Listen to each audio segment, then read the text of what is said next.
$25 ride. That's what it cost you. Your driver got $8.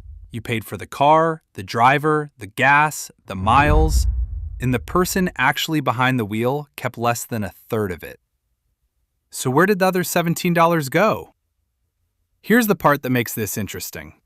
Uber will tell you, on the record, in a filing to the US government, that it keeps only about 30 cents of every dollar. Your driver's receipt says almost half. Both of those numbers are true at the same time. And the gap between them is the entire story of how this whole industry works. Last year, people booked $193 billion of rides and deliveries on this one app. Almost none of them know which of those two numbers is the real one. It's the difference between the version Uber shows Wall Street and the version printed on the bottom of your driver's pay statement. Stick around. By the end, you'll know exactly which is which. On paper, an Uber ride is the simplest product this channel has ever taken apart.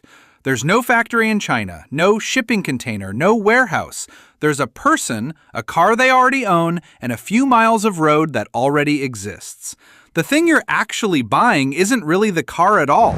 It's the phone tap that makes a stranger with a car appear at your corner in 3 minutes. That convenience is the product. The ride is almost incidental. So you'd think the receipt would be simple too. It isn't.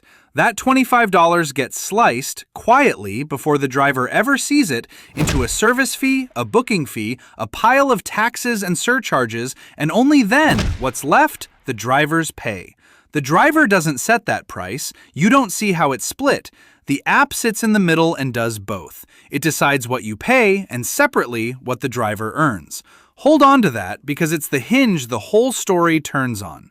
If you've ever wondered where your money actually goes every time you spend it, that's the whole point of this channel. One product, one price, the full money trail every week. Subscribe and follow the money with us. Now let's follow this one, dollar by dollar. Start at the top with the full $25, the number you tapped to confirm. The first thing that comes out is the part that surprises people the most, so let's sit with how it works. Uber uses something called upfront pricing. Before the trip, an algorithm guesses how long it'll take, shows you one price, and shows the driver a completely separate one. Those two numbers used to be tied together by a fixed formula. They aren't anymore. Two people in the back of the same car going to the same place can pay different fares, and the driver sees none of that difference. And when it's raining, or it's 2 a.m., or a concert just let out, surge kicks in. You watch the price climb and you assume the extra is going to the driver braving the storm to come get you. Some of it does.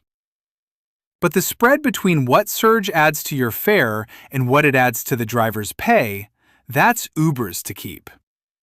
The worse the moment, the wider the gap tends to get. Out of your $25, the booking fee comes off first. Call it around $3. Here's the honest part. Most of that doesn't go to Uber's pocket. It pays for the commercial insurance that covers the trip. It's a real cost. Then the taxes and the airport and city surcharges, another couple of dollars, depending on where you're standing when you order.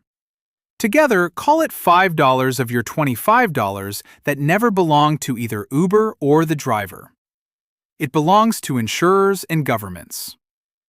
Now the $20 drops to the real fight, the service fee. This is Uber's cut for the match, the map, the payment, the app. And this is the number that has quietly been climbing. Back in 2022, Uber took about 32 cents of every fare dollar. By the end of 2024, that was up to about 42.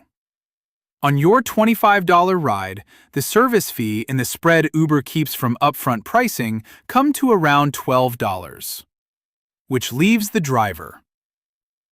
After the fees, after the cut, after everything's been sliced off the top, the person who drove you home is left with about $8.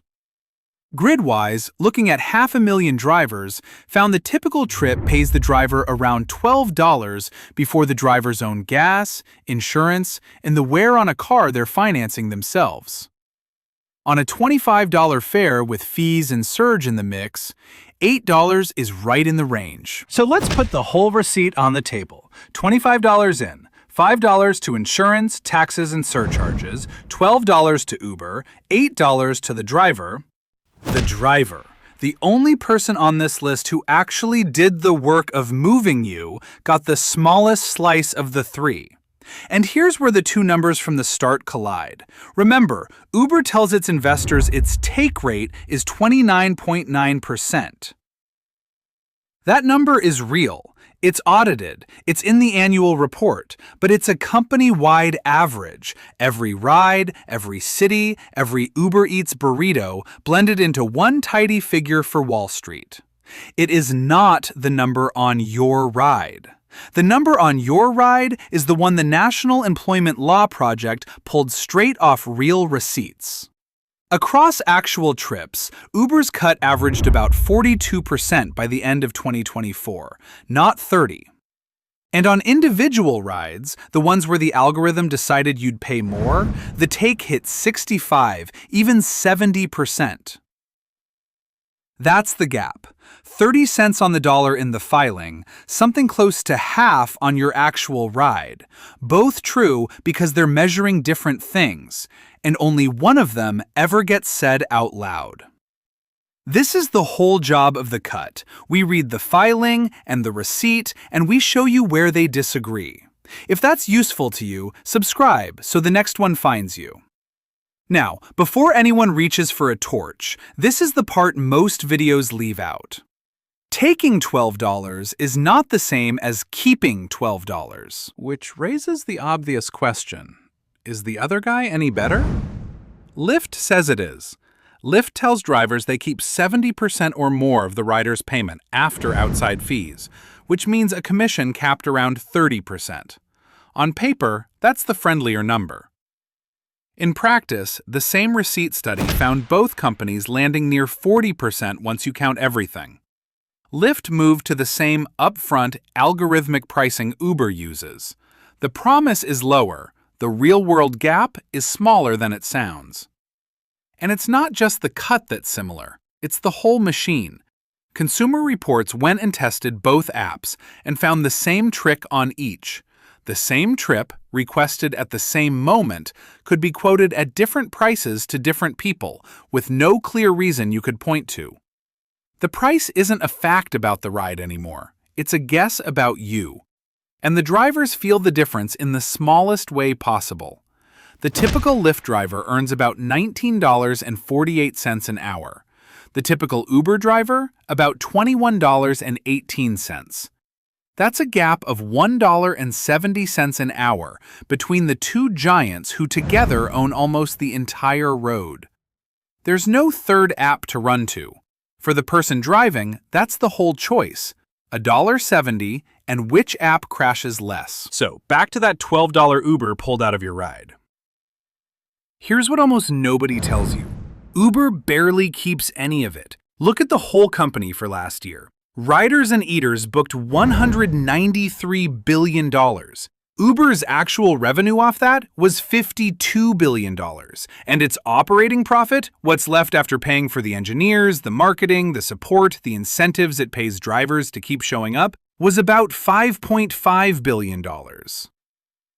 That's a profit margin of roughly 11 cents on the revenue dollar.